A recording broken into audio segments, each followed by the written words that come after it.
And welcome to FISM News. I'm Samuel Case. And I'm Renata Kiss. And tonight, Kamala Harris gains enough delegate support to be the Democrat nominee. Meanwhile, the Secret Service director resigns over last week's assassination attempt. And President Biden makes a public appearance amid concerns about his health.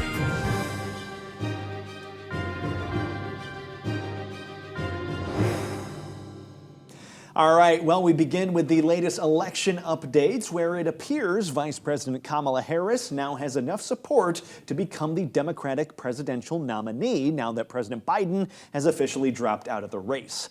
According to a survey by the AP, over 2,800 delegates support Harris, easily now clearing the amount needed to secure the nomination. Despite the overwhelming support, however, the AP has still yet to name Harris as the presumptive nominee, as the delegates could still change their mind before the official vote in August. Harris said in a statement, quote, "I am proud to have secured the broad support needed to become our party's nominee. I look forward to formally accepting the nomination very soon." The news comes as Harris made her first presidential campaign debut yesterday. Speaking in the swing state of Wisconsin, Harris made her appeal to middle-class Americans. Together we fight to build a nation where every person has affordable health care. Where every worker is paid fairly, and where every senior can retire with dignity. All of this is to say, building up the middle class will be a defining goal of my presidency. It could be part of a broader strategy to try to undermine Trump's growing appeal among working-class voters. The Trump campaign slammed Harris after that speech, calling her just as incompetent as Joe Biden and even more liberal. Meanwhile, more Democrats rally around Harris as she begins her presidential campaign. According to Axios, 41 senators now back the vice president, along with 183 House representatives and 23 governors. Harris has raised nearly $50 million after President Joe Biden withdrew from the race, and this is in addition to the $96 million inherited funds she received from Biden's campaign. At the same time, Black women are also mobilizing for Harris. The advocacy group Win with Black Women held an impromptu Zoom call on Sunday where they raised $1.5 million within 3 hours, shortly after Biden dropped out. The organization said the off-the-record Zoom call boasted more than 44,000 women. Meanwhile, Stacey Abrams, a former Georgia State House Minority Leader known for her controversies, has also endorsed Kamala Harris. Abrams posted on X, quote, "She's a tenacious fighter, a champion for our rights, and defender of our democracy. United, she will lead us as we defeat Donald Trump this November." But even as Democrats rally around Harris, it does look like President Biden has some serious doubts about his vice president. 3 Biden aides now tell Axios that Biden was hesitant to drop out of the race, in part because he and his advisors fear she just isn't up to the task of taking on Donald Trump. And those fears just might be justified, as a recent Harris X Forbes poll taken just before Biden dropped out of the race shows Democrats are still behind the 8 ball, with Harris at the top of the ticket. Trump is ahead by 8 points when you don't account for undecideds, when you run him against Biden. And then when you factor in for those undecideds and you ask them which way are you leaning, he's ahead by 6 points. With Harris, we see similar numbers. Trump is ahead by 9 points compared to Harris when you don't factor in undecided voters. And when you push undecided voters, Harris does a little bit better with undecided voters than Biden did. So it's, again, Trump plus 6. And it's not just President Biden who has concerns. Democrat mega donor John Morgan announced he won't be fundraising for Kamala Harris, saying she can't win in November. My thought was, if you could pick anybody, don't you go and pick the 2 strongest people to win? I don't think they did, but guess what? It's not my decision. My decision is you all go do what you want to do. I'll stay home, because I believe to raise millions of dollars, you have to, number one, be enthusiastic. You have to believe in the person, and you have to believe they can win. And if you don't have those things, you're not going to have me. But it looks like Morgan's support might not be necessary for the time being. Harris raised a stunning $81 million in the 24 hours following Biden's exit from the race, and that's the most money raised in a single day in the 2024 campaign for either party. Meanwhile, people are becoming wary of the Democratic Party's maneuvering. Both Democrat insiders and GOP leaders are sensing foul play concerning the removal of Joe Biden. Sources told the New York Post that high-level Democrat operatives threatened to remove the president from office by force if he didn't step down from the race. A source close to the Biden family also told the Post that the so-called palace coup had been in place for weeks, with Biden resisting it every step of the way. The insider source attributed Biden's anger, paranoia, and frustration to the pressure he was facing from the elites in the party. Here's the president voicing some of those frustrations earlier this month. I'm getting so frustrated by the elites. Now, I'm not talking about you guys, but about the elites in the party who they know so much more. But if any of these guys don't think I should run against me, go ahead, announce for president. Challenge me at the convention. Meanwhile, Jesse Waters from Fox News asked Trump yesterday if he thinks there's a coup at hand. While Trump replied, sort of, J.D. Vance jumped in and said yes, arguing that the Democrats should instead invoke the 25th Amendment if they think Biden is unfit to lead. Is it a coup against Joe Biden? Sort of, yeah. I think it is. I mean, look, there's a constitutional process, the 25th Amendment. If Joe Biden can't run for president, he can't serve as president. And if they want to take him down because he's mentally incapable of serving, invoke the 25th Amendment. You don't get to sort of do this in the most politically beneficial way for Democrats. If it's an actual problem, they should take care of it in the appropriate way. In the same interview, Trump also implied that he would investigate bad actors in the Democratic Party who hid Biden's mental state from the public. You'd investigate the people that hid Joe Biden's condition? Well, I think somebody has to look at it. Look, you had people that lied to the American public. And I tell you what, you ought to take a look at his doctors, because his doctors keep giving him this wonderful report. I'm not a doctor, but I saw him the other day, was unable to get up the children's stairs going into Air Force One. And at the same time, West Virginia Senator Joe Manchin is also sharing some misgivings of his own. The Democrat turned independent appeared on CBS Mornings yesterday, where he voiced frustrations that there was no primary process to pick a replacement for Joe Biden, while at the same time also putting to bed any speculation that he might try to become the party nominee. I am not running for office. I could not believe that there was not going to be a primary process or a mini process. Other countries do it. We're not going to be able to see a vigorous, even a 3-week primary process. No one else is ready to speak up. They all say, well, we're falling behind. We're just going to get in line. I'm sorry, I don't agree with that. I believe that there's many things that we need to discuss. The border's in horrific shape. Manchin said, I'm not going to be a candidate for president. I am a candidate for basically speaking to the middle of this country, saying that he believes Kamala Harris is too far left for most voters. Do you think Kamala Harris is too far left? Do you think that? Absolutely. I've said that, and she knows that. I mean, they've gone to the left, but let's see if she comes back. You know, a person can be in one position and make a change or a direction change. And I would like to see that direction change. And let's see if that would happen. But unless you have a contested primary or have some type of contest, you're going to get what you got. In a separate interview, Manchin said Harris has always been far to the left. He said, quote, this country is not where the left wing and their hardcore progressive base believes they are and where they've taken the Democratic Party. And up next, Secret Service Director Kim Cheadle resigns after her contentious hearing on Capitol Hill yesterday. We'll take a look at that hearing and so much more after this short break. Stay tuned.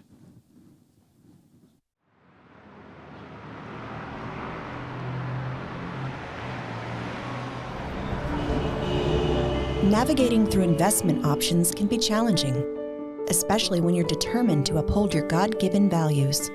Every dollar you invest is a vote for the world that you want to live in. Let your values guide your investment decisions and help to shape the culture in which we live.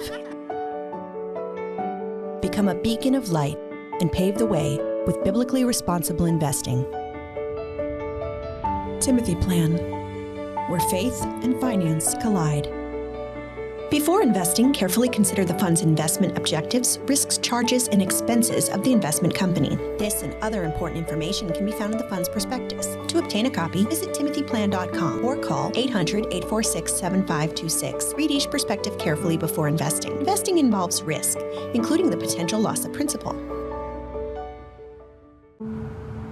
When a woman experiences an unplanned pregnancy, she's faced with a difficult decision. Preborn connects with life-affirming pregnancy clinics across the nation and provides them with free ultrasound sessions for expectant mothers. When a mother sees her baby on an ultrasound and hears their heartbeat, it doubles the chance she'll choose life. Visit preborn.com/life to save a baby's life. Fear and uncertainty can cause us to hold things tightly and rely on ourselves. But during uncertain times, as believers in Christ, we are called to surrender fully to our sovereign God. Learn a biblically responsible investment strategy proven over 25 years. Keep the money God has entrusted to you out of companies that participate in things that God detests. Fully surrender. Become a Financial Issues Partner today.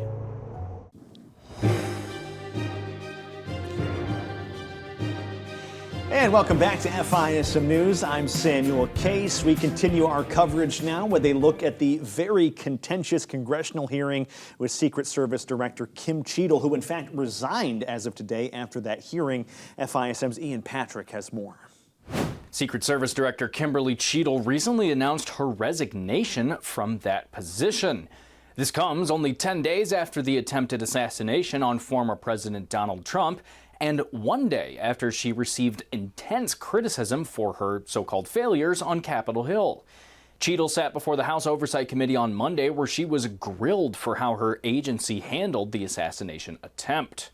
For background, during a rally in Ohio on July 13th, 20-year-old Thomas Matthew Crooks fired on the former president and ended up injuring him with a bullet grazing his ear. A couple of Secret Service agents later killed Crooks, who had fired from a nearby rooftop. At the beginning of her testimony, Cheadle admitted that her agency failed Trump and the nation. The Secret Service's solemn mission is to protect our nation's leaders. On July 13th, we failed. As a director of the United States Secret Service, I take full responsibility for any security lapse of our agency. But then the lawmakers roasted Cheadle for that admission. Representative Lauren Boebert asked if she personally apologized to Trump for, quote, nearly having him killed. You said you spoke with President Trump after the assassination attempt, and I want to know, did you apologize to him directly for nearly having President Trump killed? Yes, I did. I appreciate that. I appreciate that you recognize that this was your failure. Representative Nancy Mace was notably fierce in her questioning, accusing Director Cheadle of dodging direct answers and being dishonest. On July 15th, this committee sent you a list of demands of information that we wanted. Has the Secret Service provided this committee a complete list of all law enforcement personnel that were there that day? Have you done that? Have you provided a list to the Oversight Committee? Yes or no? I will have to get back to you on that. That is a no. Have you provided all audio and video recordings in your possession to this committee, as we asked on July 15th, yes or no? I would have to get back to you. That is a no. You are being dishonest or lying. You're being dishonest here with this committee. These are important questions that the American people want answers to, and you're just dodging and talking around it in generalities. And we had to subpoena you to be here, and you won't even answer the questions. Many representatives had called for Cheadle to resign from her position, but Mace had previously called for her to be impeached during an announcement on the House floor, and that was prior to the former director's now resignation. Other lawmakers, meanwhile, like Texas Representative Pat Fallon, were baffled at how the Secret Service failed to notice what appeared to be an obvious threat. How did a 20-year-old loner with a week's notice pick the absolute best location to assassinate President Trump when the entire Secret Service missed it? Director Cheadle, in your leadership, your agency got outsmarted and outmaneuvered by a 20-year-old. How can we have any confidence that you could stop trained professionals from a nefarious nation state? Those are absolutely questions that we need to have. I know they're questions, but the fact of the matter is we can't have that confidence. All the law enforcement I've spoken with over the last 9 days are amazed that the AGR rooftop was not secure. And you want to know why? Because it's dangerous. What's more is that following the hearing, a letter shared by Missouri Senator Josh Hawley just further expounded upon this very frustration. In a post on X, Senator Hawley said that whistleblowers claim law enforcement had abandoned the very rooftop of the shooting due to the heat outside and even declined to patrol the outside of the building. This is Ian Patrick reporting for FISM News. Thanks for that report, Ian. Meanwhile, Biden has reportedly recovered from COVID. According to his physician, Dr. Kevin O'Connor, Biden took his 10th dose of Paxlovid yesterday, and he has been performing his duties. He was briefly seen boarding Air One Force earlier today. O'Connor wrote, quote, his symptoms have almost resolved completely. His pulse, blood pressure, respiratory rate, and temperature remain absolutely normal. According to the White House, President Biden was briefed yesterday by Homeland Security Advisor Liz Sherwood-Randall and National Security Advisor Jake Sullivan. Both of those meetings were conducted virtually. However, the president is still keeping a low profile this week with not much on his agenda, though he plans to address the public tomorrow for the first time in 5 days. His silence over the past week has raised some questions among skeptics who think Biden may not be as well as the reports suggest. These concerns were only compounded by recent comments from the president's brother, Frank Biden, who said after Joe Biden dropped out of the race, quote, selfishly, I will have him back to enjoy whatever time we have left in our lives. I don't know about you, Renata, but I was certainly glad to see the president, especially following those remarks from Frank Biden, which were quite ominous and, you know, had you conjure up some various situations in your head. So it's good to see the president. It's definitely relieving. Yes. Meanwhile, Texas Governor Greg Abbott is stepping up his border operation now that Vice President Kamala Harris is about to become the Democratic Party nominee. He posted on X yesterday, quote, Joe Biden has now endorsed and fully supports his border czar, Kamala Harris, to be the Democrat candidate for president. He then went on to say, quote, I think I will need to triple the border wall, razor wire barriers, and National Guard on the border. That same day, Abbott then appeared on Fox News where he slammed Harris's record on the border. What Americans need to understand is it looks like that person is going to be the Democrat nominee. She had one job, and that is to secure the border. She was the border czar, and she gets a grade of F- for her job on that border because we've had the largest number of illegal border crossings ever in the history of the country, not including more than just the murderers and rapists, but also an all-time record high of terrorists. His comments there come as border arrests dropped to the lowest levels they've had under the Biden administration last month, down to around 83,000 apprehensions, not including gotaways. And speaking of Kamala Harris, the vice president will be meeting with Israeli Prime Minister Benjamin Netanyahu in private.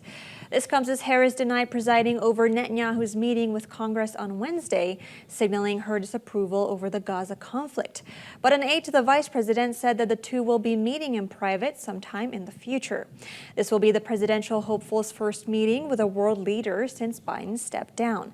Her aide said that Harris will likely convey her view that it is time for the war to end in a way where Israel is secure, all hostages are released, the suffering of Palestinian civilians in Gaza ends, and the Palestinian people can enjoy their right to dignity, freedom, and self-determination.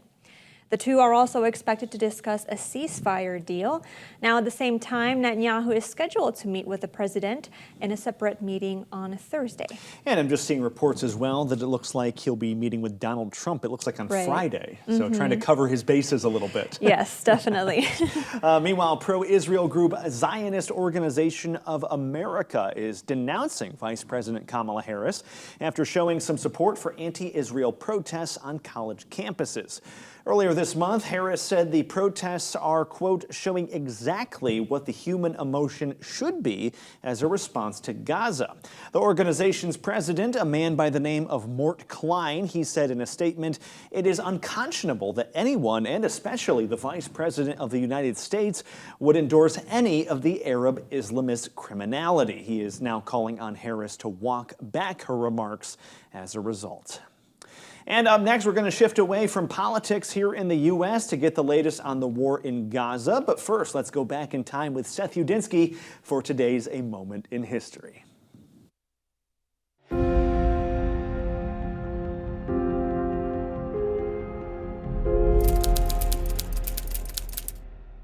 Welcome back to A Moment in History. I'm Seth Udinsky. Well, in our march through history, let's travel back to the mighty Roman Empire at the turn of the 4th century AD.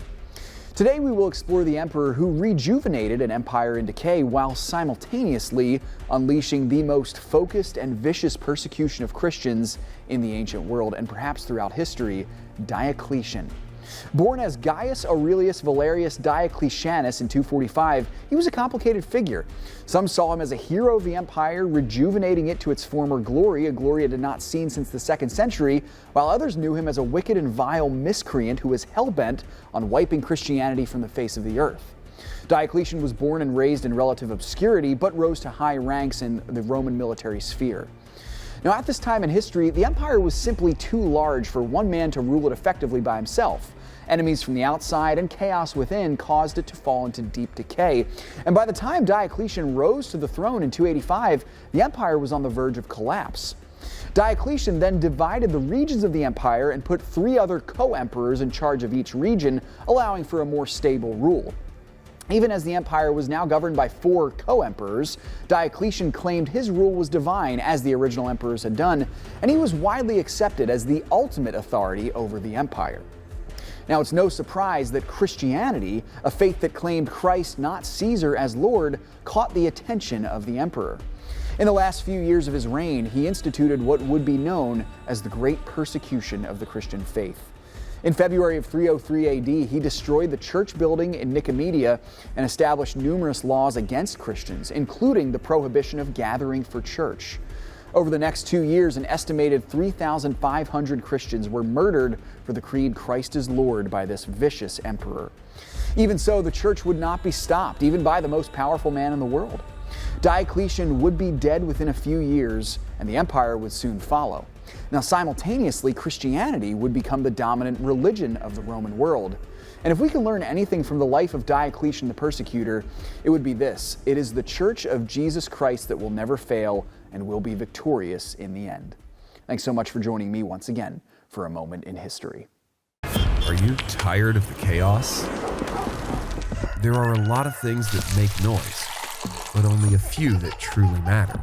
As a parent, I want to leave something that will last for a long time. You invest $300 a month increase on slowly by the time you retire. Not just an inheritance of money, but a legacy of godly values. Here at Financial Issues, we want to help you grow your money, but our main goal is to help you honor God with the money that He's given you. Invest your money in a God-honoring way. Go to financialissues.org. I was sobbing. It was a cry for prayer for God. I'm so sorry, please. So I got on the internet and I just started seeing like abortion pill reversal, and I found a hotline number. We're gonna get this started.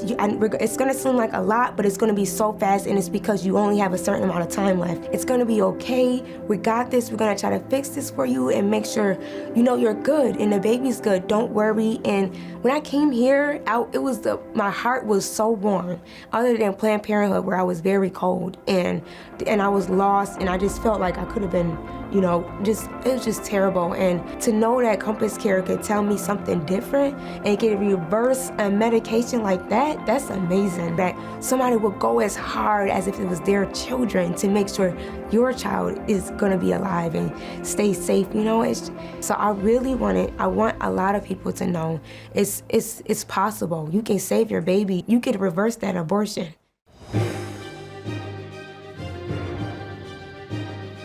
And welcome back to FISM News. I'm Renata Kiss.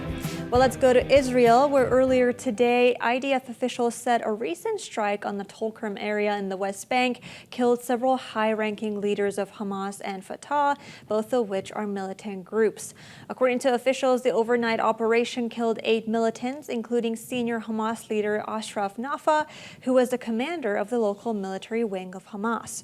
Nafa was believed to be responsible for producing explosives as well as recruiting for Hamas. Additionally, officials reported that Hamas fundraiser and terrorist Mohammed Awad was also killed in the operation. And moving away to from the West Bank to the situation down in Gaza, Israeli forces attacked the greater Khan Yunis area in the Gaza Strip yesterday as residents there were warned by IDF officials to leave the area after finding evidence that it was being used by Hamas to launch rockets toward Israel. In a statement, the IDF said its forces, quote, struck more than 30 terror infrastructure sites in Khan Yunis, including the area from which a projectile was launched towards Niram, which is located in southern Israel. Hamas claims at least 70 people were killed in that strike, though it is very important to note, as always, that Hamas does not distinguish between civilians and militants in their death totals. Meanwhile, in Ukraine, the country struck a new debt deal that stops the country from defaulting and will save $11 billion over the next 3 years. For context, Ukraine holds $20 billion in international debt. A 2-year freeze on debt payments was set to expire. That would have required Kyiv to pay $5 billion within the next year. Private investors acted quickly to strike a deal that exchanges current bonds for ones that run up to 12 years. That will save the country more than $20 billion over the next 9 years. Ukraine's finance ministry says the deal frees vital financial resources for defense and social spending.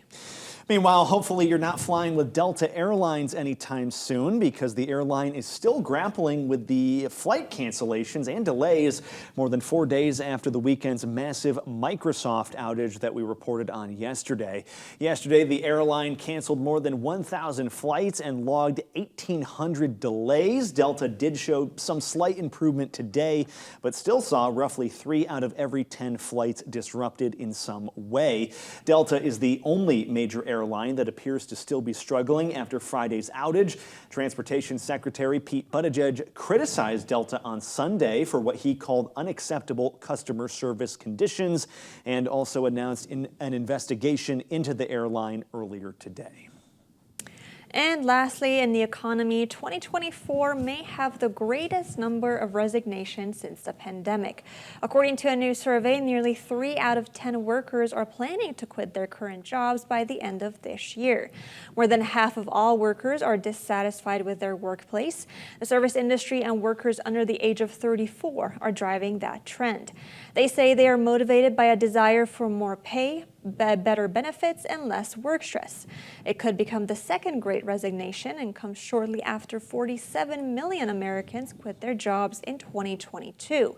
The majority of those workers regretted their decision, according to follow-up polls. So I'm wondering if it's going to be as nearly as big, considering we do have those follow-up polls. It's like, maybe I'm going to second guess this and not get into a situation stickier than the one I'm already in. Yeah, and I think it's right now it's not the great job to not the greatest time to quit your job during this time, because from what I'm hearing from friends and relatives, it's kind of hard to find the job. Yeah, you in this really economy. need to have something lined up if you're going to quit. Right. All right, well, that's our program for today. Thank you so much for joining us, and please visit FISMnews.tv for more content. And for more updates until our next show tomorrow night, be sure to follow us on social media. You can find us by typing in FISM News on all the major platforms. Thanks so much, God bless, and we'll see you tomorrow night with more news coverage. See you then.